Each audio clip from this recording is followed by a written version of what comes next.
Eh bien, bonjour tout le monde. J'ai le privilège effectivement immense d'apporter la parole de Dieu ce matin. Ça fait effectivement très longtemps, en tout cas un bon petit bout de temps que je n'ai pas prêché. Donc, je vais essayer de faire de mon mieux. Et merci pour votre indulgence. Ne me crucifiez pas tout de suite. Il y a à peu près 2-3 semaines, j'étais à la cafette. Et puis Nicolas est venu me voir un soir et puis il m'a dit « Ruth, est-ce que tu as reçu mon mail ?» J'ai fait là « Oh là là, ton mail ?» J'ai dit « Oh là, Ruth et les mails, j'ai des mails à traiter au siècle et des siècles. » Et il me dit « Tu vois, on a réfléchi et puis on aimerait beaucoup que tu puisses prêcher. » Alors j'ai dit « Moi ? Ah non, non, non, non, non, non, non. Non, non, non, non, non. » Il dit « Allez, je dis non, non, non, non, non, je ne suis pas prête, j'ai trop de choses dans la tête, voilà. » Il me dit « Ok, bon, ok. » Et ceux qui me connaissent, à peu près, ils savent que moi, j'aime louer le Seigneur et l'adorer. Je pense que fondamentalement, il nous a créés pour ça, pour le louer et pour l'adorer. La Bible dit qu'il est bon de louer le Seigneur dès le matin. Et vraiment, prenez une bonne habitude. Amen, elle dit. Et vraiment, prenez une bonne habitude le matin de louer Dieu, de le remercier. Dès que vous vous réveillez, wow, je vis, je respire, je loue Dieu. Je vais te louer même si ça ne va pas. Je vais te louer, t'adorer et après je verrai. Et donc, tandis que j'étais en train de louer simplement le Seigneur, l'adorer, etc. Et là, il me chope et il me dit « Ruth, Nicolas t'a dit quelque chose. » Alors j'ai dit « Oh Seigneur, oui, oui, oui. » Alors, il me dit « Mais j'ai tellement mis de choses en toi, Ruth. Il est peut-être temps que tu commences à donner, à partager. » Et parmi toute la palette de tout ce qu'il pouvait mettre à cœur, il y a quelque chose qui est remonté très fort. Et du coup, j'ai dit à Nicolas et à l'équipe, « Ok, c'est d'accord, je vais essayer de faire de mon mieux pour dire ça. »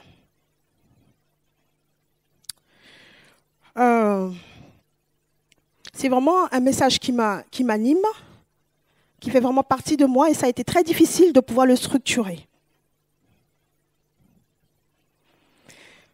Comme vous savez, nous louons, nous servons un Dieu qui est un Dieu de relation. Il est un Dieu vivant.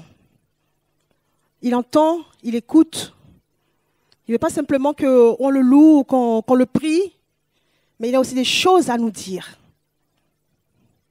C'est un Dieu de relation. Et il désire avoir avec chacun une relation particulière et exclusive. Dans les bons comme dans les mauvais jours. Moi, personnellement, ça m'a pris 2 ans pour prendre la décision d'accepter Jésus. Tellement je faisais de la résistance. J'ai dit, moi, chrétienne, jamais.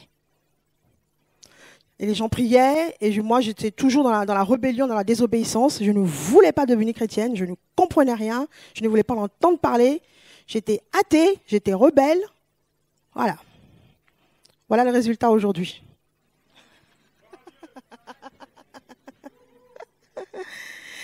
Alors tout ça pour dire que si tu es là ce matin, arrête de résister. Prends la décision d'accepter Jésus dans ta vie, dans ton cœur, de le recevoir. C'est la plus belle chose qui puisse t'arriver dans la vie. Et tu ne le regretteras jamais.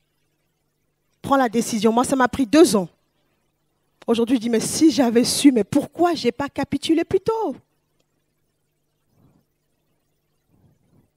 Je vous invite à la prière. Tendre Père, dans le beau nom de Jésus, merci pour ce matin. Merci pour tout à chacun. Merci parce que chaque vie est précieuse devant toi.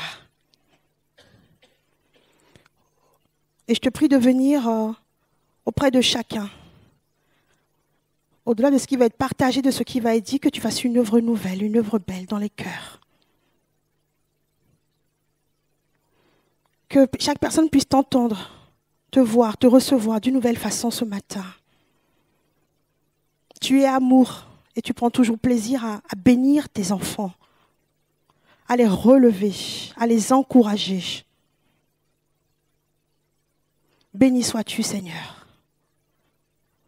Saint-Esprit, je te laisse toute la place et toute la liberté.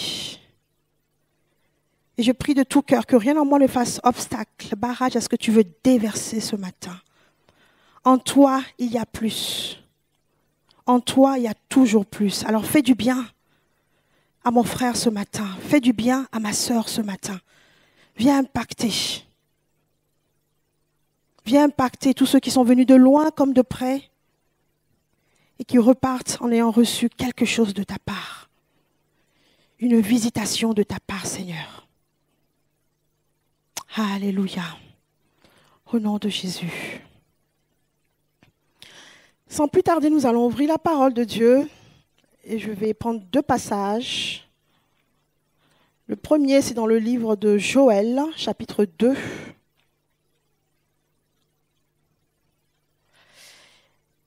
Joël, chapitre 2, 28 pour certains, ou sinon c'est Joël, chapitre 3, le verset 1 et 2.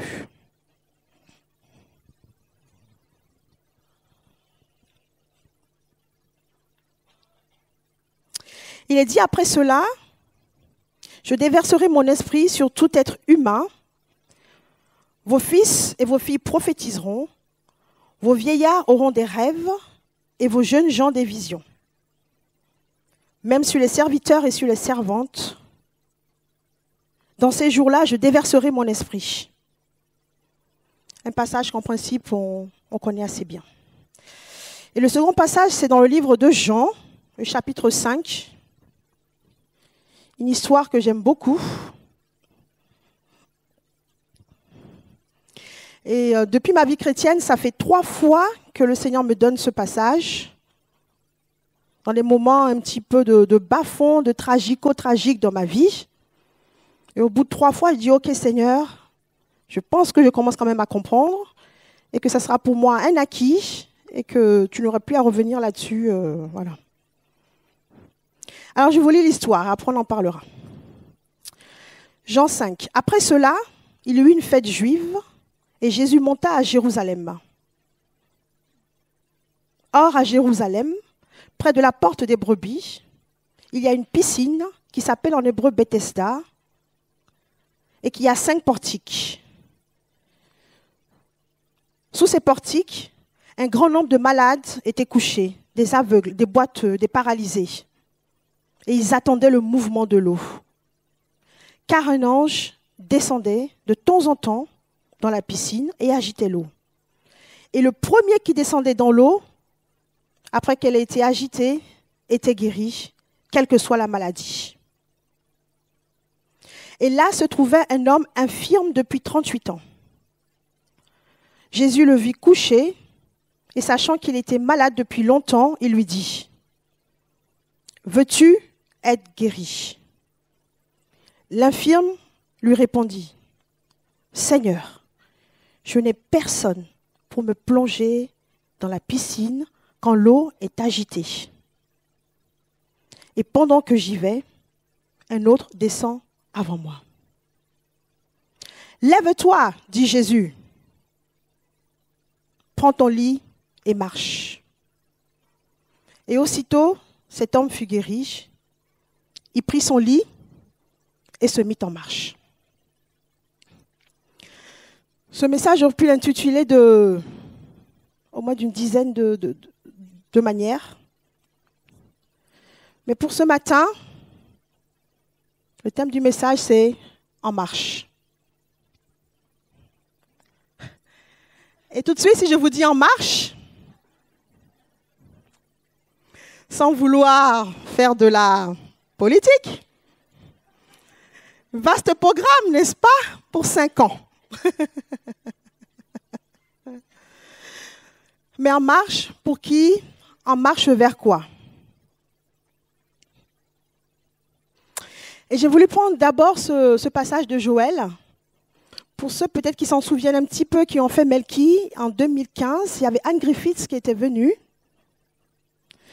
Et elle nous a partagé quelque chose qui est resté gravé, moi, dans ma mémoire. Elle disait que quand le Seigneur envoie la parole, envoie des paroles,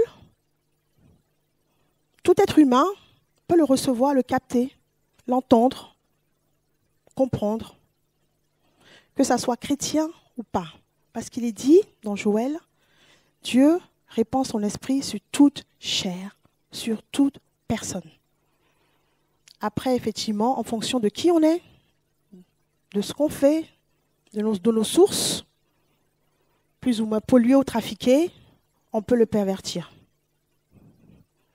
Et ma grande question, c'est, Église, entends-tu ce que le Seigneur, ce qui est dit sur En Marche? Qu'est-ce que tu entends? Qu'est-ce que tu vois? Qu'est-ce que tu reçois? Qu'est-ce que tu penses que Dieu est en train de faire? Individuellement dans ta vie ou ensemble en tant que communauté. Il a dit que chacun a cette possibilité-là de pouvoir prophétiser.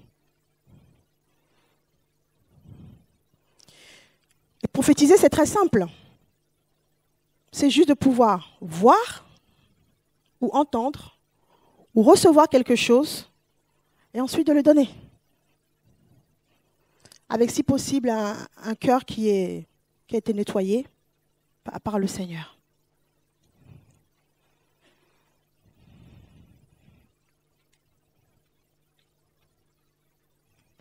Et aujourd'hui, nous sommes dans une guerre d'information, une guerre de savoir, une guerre de connaissance, une guerre d'innovation. Et l'enjeu, la technique, c'est avoir l'information avant les autres. Trouver la bonne idée, la tendance. Et avec ça, tu peux avancer. Tu peux être assez avant-gardiste, prendre 2 ans à l'avance. Ça s'appelle, pour ceux qui savent bien se débrouiller aussi, les startups.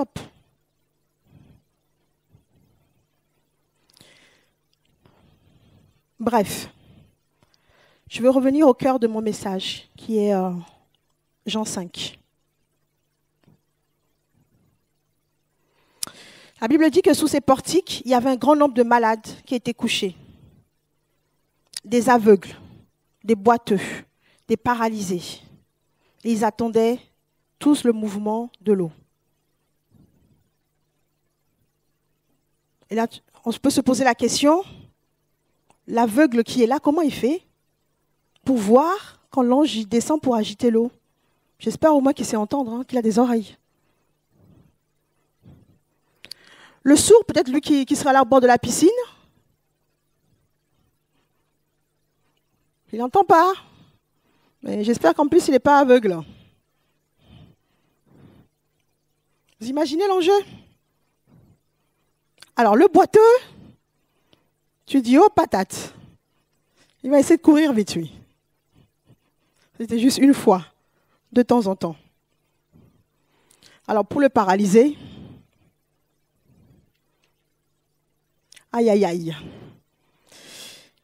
Il a intérêt à avoir des amis.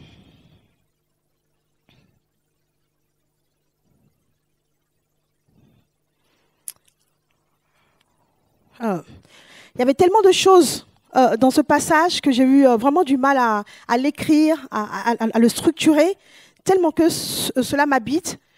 Et ma main n'allait pas assez vite par rapport à ma pensée.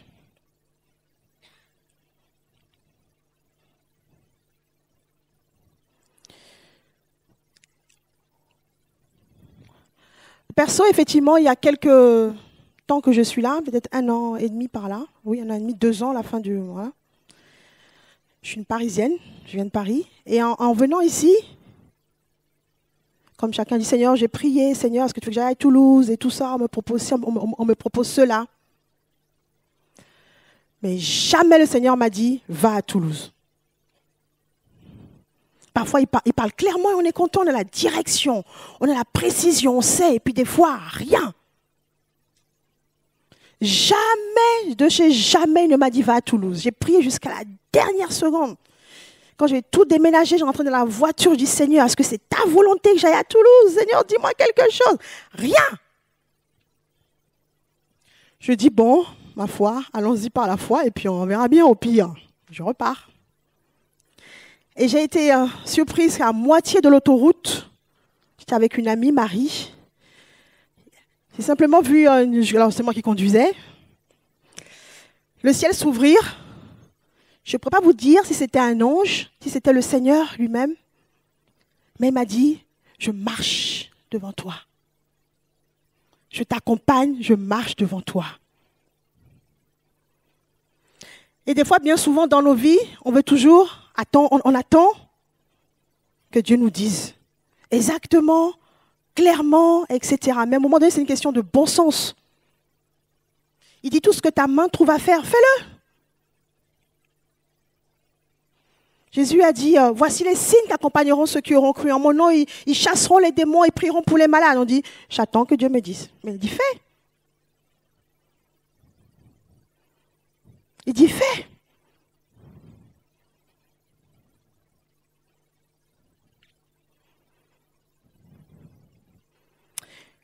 Et ce paralytique, depuis 38 ans. Alors, si on fait un peu le calcul là, on dit, il était là avant que Jésus soit né. Jésus, il a grandi, a fait tous ses pas, biberon, etc., ses étapes, il était toujours là, le gars. Et chaque année, l'ange désentait une fois, c'était jamais son tour, c'était jamais à lui. Imaginez un peu là. Et il s'est construit une mentalité, il s'est construit, voilà.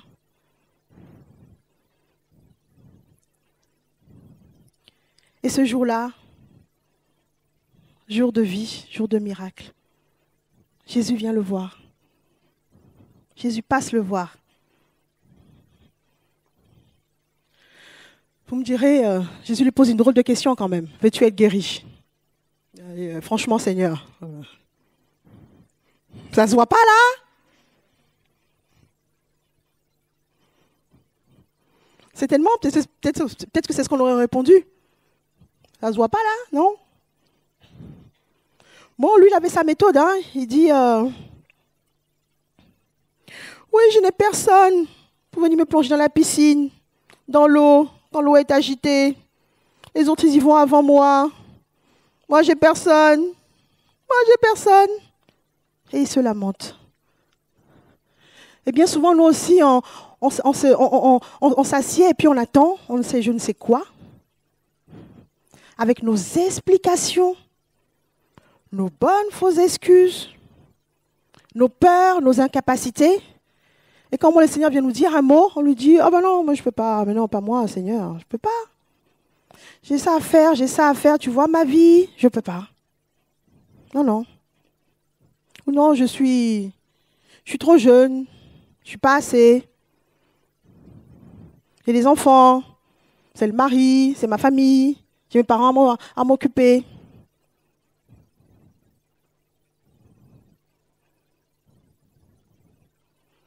Et l'invitation qu'il nous fait ce matin, lève-toi, prends ton lit et marche.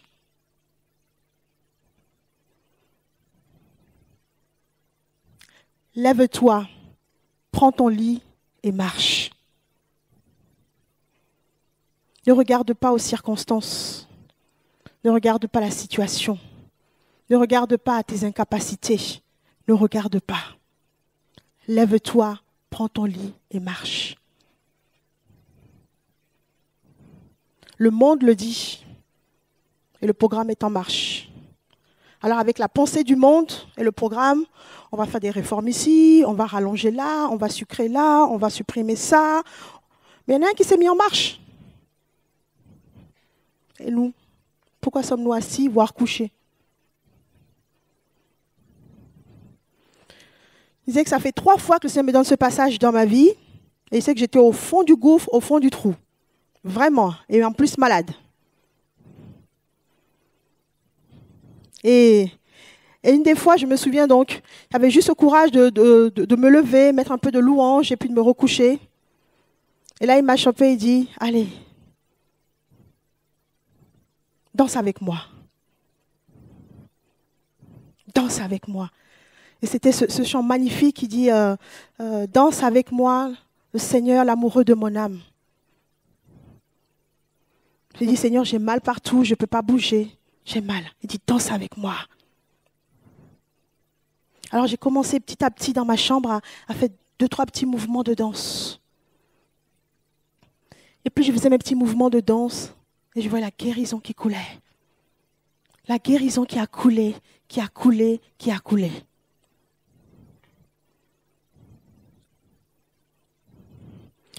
Moi, je me dis toujours que l'église, c'est le lieu de la réussite. Tu ne peux pas échouer. Où est-ce qu'on a déjà vu Jésus, il a échoué. Dieu a échoué. L'église, c'est le lieu de la réussite. Si tu es là ce matin, tu es condamné à réussir. C'est vrai. Peut-être que, parce que si on écoute, des fois les parents, peut-être qu'ils ont dit, toi là, tu iras nulle part. Franchement, à l'école, à la fac, on vend du rêve. Allez étudier. Faites ci, faites ça. Vous aurez tel montant, vous aurez telle somme. Mais va chercher le boulot. Et écoutez bien ce qu'on vous dit. Ah, t'es trop jeune, t'as pas d'expérience. T'as des enfants, on ne peut pas t'embaucher.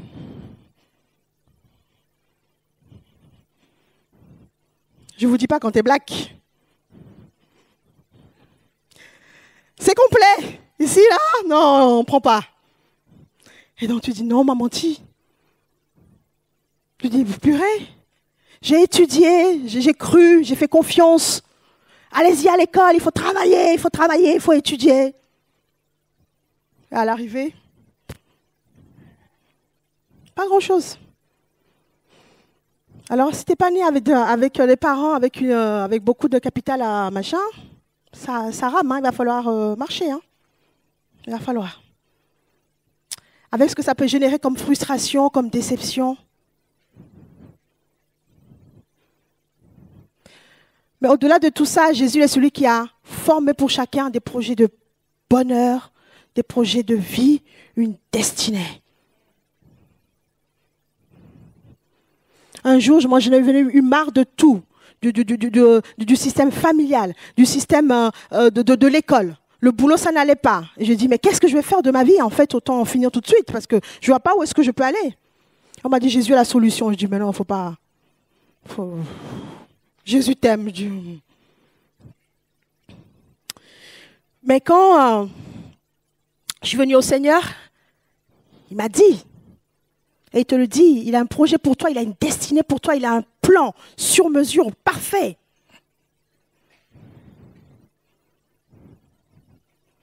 Et il est le meilleur employeur, avec lui, il n'y a jamais de chômage, il embauche toujours.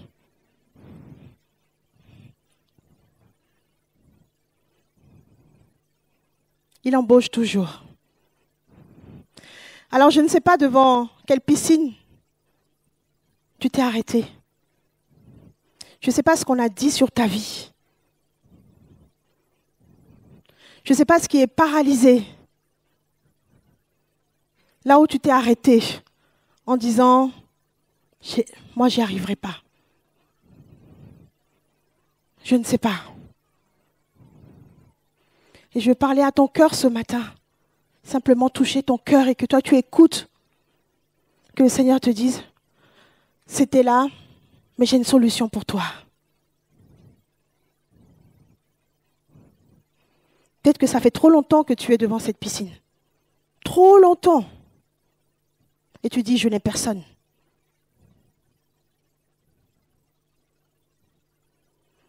De quelle paralysie souffres-tu? Où est-ce que tu as arrêté ta marche? Peut-être qu'au début de la vie chrétienne, c'était super. Tu marchais, tu sautais, tu priais, tu louais le Seigneur, tu visitais les malades, tu témoignais ta foi autour de toi. Et puis un beau jour, un beau matin, plus rien. Tu t'ennuies peut-être de toi-même, les chrétiens t'ennuient, l'église t'ennuie, tout t'ennuie. Le boulot, ça ne va pas, la maison, ça ne va pas. Mais le Seigneur te dit ce matin, lève-toi et marche. Reprends courage et force. Lève-toi et marche. Est-ce que c'était une formation que tu voulais faire? Est-ce que c'est quelque chose de spécifique? Lève-toi et marche. Autrefois, tu priais, lève-toi et marche. Tu intercédais, lève-toi et marche. Et c'est tellement avis à tous les célibataires de l'Église. Tu as peut-être prié en disant, oh Seigneur, il est où? Elle est où? Et puis tu as arrêté. Reprends. Reprends la prière. Reprends ta marche avec Jésus. Peut-être que tu faisais un service dans l'église, tu faisais quelque chose. Puis, lève-toi et marche. Mets-toi en marche.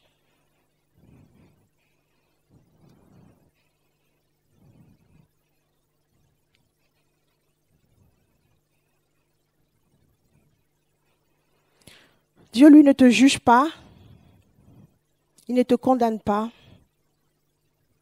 Il ne condamne personne. Il comprend et il se souvient que nous sommes poussière.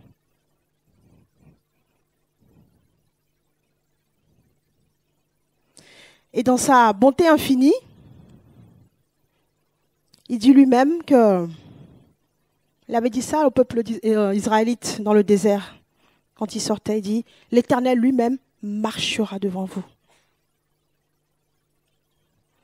Peut-être que même si à l'instant T, tu ne l'entends pas, tu ne vois pas, tu ne sais pas, mais par la foi, dis, Seigneur, tu marches devant moi. Tu marches devant moi, Seigneur. Tu marches devant moi. Je vais arrêter d'attendre. Tu marches devant moi. La Bible dit, tout ce que ta main trouve à faire, fais-le. Ça ne marche pas, tu iras à autre chose. Mais au moins, tu as fait quelque chose. Mets-toi en action. Mettons-nous en action. En disant, Seigneur, tu marches devant moi. Il y a peut-être une idée, un projet que tu as mis au congèle. Ressors-le. Pourquoi pas? Seigneur, tu marches devant moi. Je veux juste m'appuyer sur cette parole.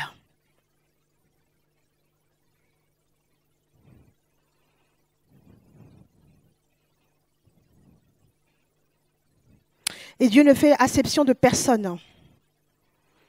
Son esprit est disponible, son onction est disponible,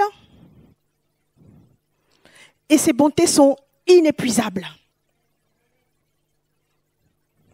Et il le dit, les bontés du Seigneur ne sont pas épuisées. Chaque matin, elles se renouvellent. Les sources sont intarissables, inépuisables. C'est pour ça que moi, perso, je n'aime pas trop la grâce matinée. À moins de le faire avec le Seigneur. Parce que je me dis, si je me réveille à midi, il n'y aura plus grand-chose. Hein?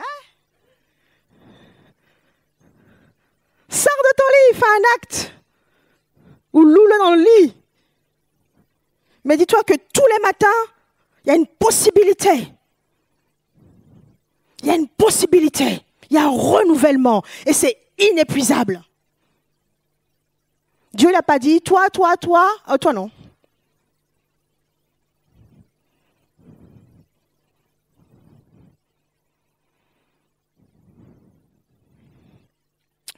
Et c'est une décision perso, de le vouloir. Et vraiment, je veux nous inviter à dire, mettons-nous en marche, mets-toi en marche. Le monde est en marche. Et le Seigneur le dit. Mais en marche avec les valeurs du royaume.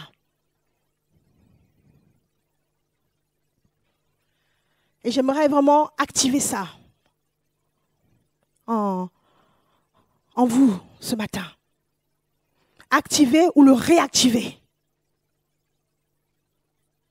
Jésus avait juste simplement dit au paralytique, lève-toi, prends ton lit et marche. Et il est dit, aussitôt, il se leva. Ce n'est pas demain, c'est aujourd'hui. Il est le Dieu de aujourd'hui. C'est aussitôt, il se leva, il prit son lit, il s'est mis en marche.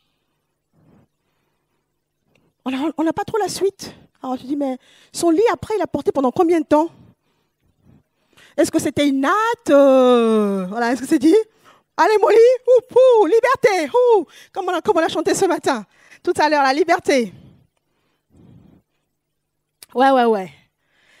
Avec une petite page pour la fête des nations, il y a toujours un chant qu'on chante chez nous en Afrique de l'Ouest pour se motiver. J'aime ce chant, me le rabâcher et puis me le danser à l'africaine, quoi. Et c'est un petit chant très simple qui dit « Moi j'ai trouvé Jésus-Christ dans ma vie. Moi j'ai trouvé Jésus-Christ dans ma vie. Moi j'ai choisi Jésus-Christ dans mon cœur. Moi j'ai choisi Jésus-Christ dans mon cœur. Je ne veux plus reculer, non, jamais reculer. Je veux toujours avancer, oui, toujours avancer. » Qui connaît ça? Ah, tu connais, non? Ah, voilà. On a un groupe là pour toi la semaine prochaine. La fête des nations. Je veux toujours avancer. Toujours avancer. Je ne veux plus reculer. Non, jamais reculer. La vie chrétienne est une marche. Continue. Ne t'arrête pas, ne t'arrête jamais. Pour venir à l'église, aujourd'hui, tu as dû marcher. Tu as aussi marché en partant. Donc avec le Seigneur, continue ta marche. Et là où tu as stoppé les choses, dis, je reprends. Moi, quand on me connaît bien, je suis une grande contemplative. J'aime bien louer le Seigneur, tu es bon, tout ce qui est combat et tout ça, machin, non, c'est pas mon truc. Vraiment, hein, fondamentalement, ce n'est pas mon truc. Mais un jour, suite à ça, il a fallu reprendre le combat. J'ai commencé petit, et puis après, le Seigneur a fait. Alors ce matin aussi, je te dis, lève-toi et marche. Si tu n'arrives pas à te lever, si c'est en rampant, rampe, continue. Si c'est en boitant, vas-y, continue. Si c'est en sautant, mais mets-toi en action, mettons-nous en action. Et je vais inviter ceux qui veulent devant pour qu'on puisse activer ça, cette onction de se mettre en marche. Mais avant ça, je voudrais qu'on puisse ensemble poser une prière comme une proclamation, comme une déclaration. Et si vous êtes d'accord avec ça, vous pouvez le dire avec foi et conviction. Seigneur Jésus,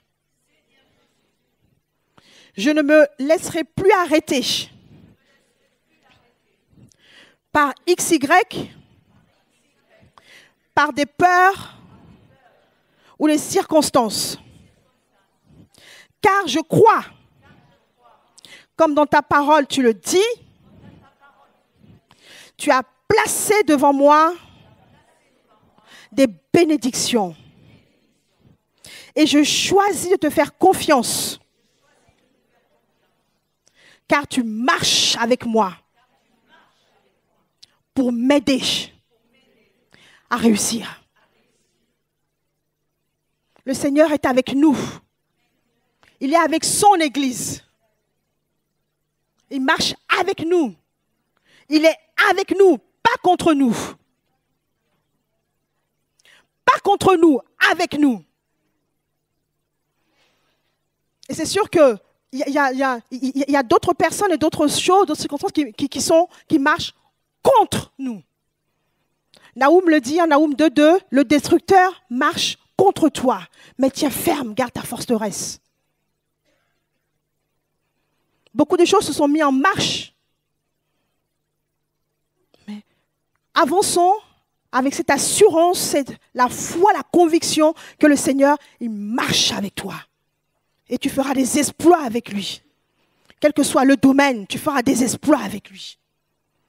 Que tu sois étudiant, que tu sois retraité, sans emploi, le Seigneur marche avec toi. Et c'est vraiment cette onction que je veux activer en ceux qui le veulent, le désirent. On va prier pour vous là dans un instant.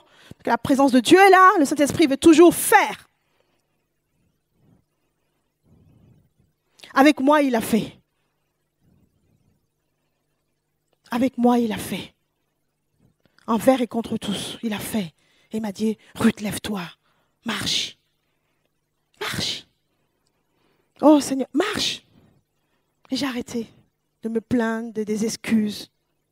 Je me suis mis en marche.